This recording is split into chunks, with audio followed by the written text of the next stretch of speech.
Bom dia, peritos! Meu nome é Agenor Zaparoli e eu trabalho como perito judicial e assistente técnico nas horas vagas. Bom, o tema de hoje é sobre avaliação de imóveis, perícia e avaliação de imóveis. É um tema bem conturbado, é um assunto bem discutido, né? Ele enfervesce as redes sociais, ele é um assunto entre os engenheiros, agrônomos, arquitetos, técnicos e corretores. E eu venho percebendo que o cerco vem se fechando no tocante a afirmar, né, eu digo judicialmente, a afirmar e firmar uma posição de que é de competência exclusiva da engenharia, tirando as competências do técnico e do corretor de imóveis, tá? Bom, o que eu tenho acompanhado? Esses dias eu tive consultando o IBAP, né, Instituto Brasileiro de Perícias, e eu vi que eles postaram lá um acórdão, né? Pelo menos, na verdade, é uma liminar, né? Eu esqueci o nome que se dá. Na verdade, é uma liminar monocrática de uma desembargadora, tá? No qual ela apresenta a sua decisão baseada na lei, na resolução do CONFEA, e logo teremos o julgamento do pleito dos três desembargadores. Por enquanto não é uma jurisprudência, tá?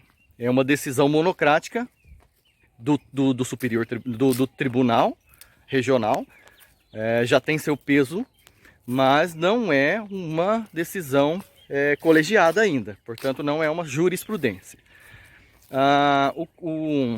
Essa matéria do IBAP fala que essa desembargadora, Cláudia, se não me engano, esqueci o nome dela, eu vou deixar aqui nos comentários sobre essa matéria, o acórdão e tudo mais, mas ela se baseou na resolução 365 de 1990, 365 de 1990 do CONFEA.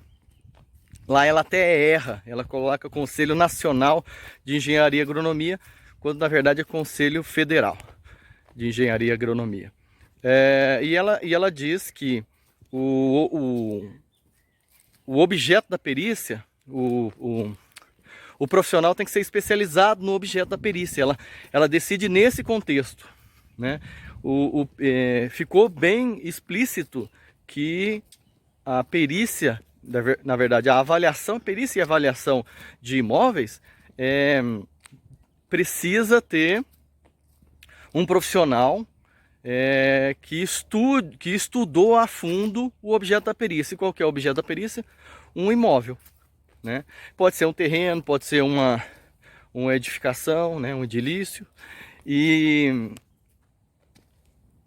o corretor não é especializado nisso, né? O técnico não é especializado, o técnico em edificações, por exemplo, não é especializado, ele não estudou a fundo todos os meandros da engenharia civil, por exemplo, né?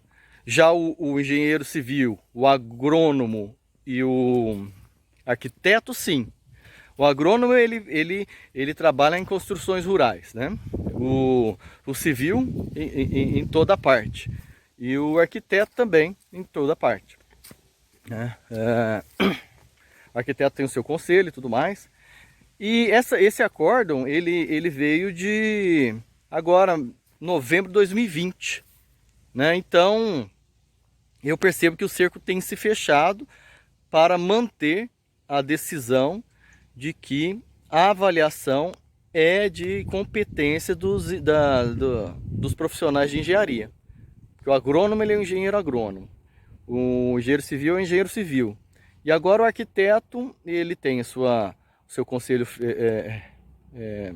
próprio, né? Eu não sei como é que o tribunal vai trabalhar com isso, mas Eles estão decidindo nesse montante. O acórdão, ele basicamente ele cancela uma perícia, uma avaliação que teve por um corretor, né? E pede para o pleito, para o colegiado, exarar suas decisões para que chegue num consenso final, né? E aparentemente ainda não houve essa decisão. Então, por enquanto, é só uma decisão monocrática, mas que tudo leva a crer, como ela é a relatora, e geralmente os desembargadores seguem os relatores, leva a crer que será nesse sentido também, né? Então, perícia e avaliação de imóveis provavelmente será decidido que de competência dos engenheiros e arquitetos, né? Minha opinião, eu entendo que sim, tem que ser de competência desses dois mesmo. Por quê? Quem que estudou a fundo, por exemplo, concreto, ferragem, madeiramento, quem que estudou a fundo o tipo do bloco cerâmico, bloco de cimento, telhas de cimento, fibrocimento, né? Quem que estudou a fundo toda aquela construção, o baldrame? Como que é o baldrame aqui? O baldrame é feito com treliça, ele é feito com ferragem 3/8, 4. Bom, fissuras, por exemplo. Isso é patologia, muito bem empregada na engenharia. O corretor ele estudou sobre a fonte das fissuras, das rachaduras, das trincas. Ele sabe quantificar em relação a isso essa questão, né? Por exemplo, se houver uma trinca, precisa construir, recondicionar aquela parede. O corretor ele vai conseguir quantificar isso, né? O corretor, por exemplo, ele consegue identificar que o imóvel está em condições corretas de moradia? Ou não, esse imóvel está em condições de risco, precisa de resolver isso, colocar um pilar aqui, uma viga ali, né? Então é por isso que eu entendo que o engenheiro ou o arquiteto são as pessoas são os profissionais mais adequados realmente para fazer a avaliação, né? A avaliação não se dá só pelo valor de mercado, pelo valor geral, né? Não se dá só a análise de ponto de ônibus, distância, não.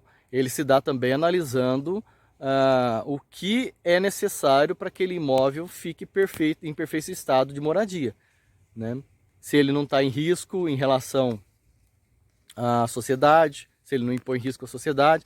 E isso está implícito dentro da avaliação, né? Então por isso que eu também acho que tem que ser a galera da engenharia civil. E você? O que você acha? O corretor pode fazer uma perícia de avaliação judicial? O corretor pode ser um perito judicial nesse sentido? Bom, a desembargadora, por enquanto, acha que não. Vamos ver como é que os outros dois desembargadores darão seu voto.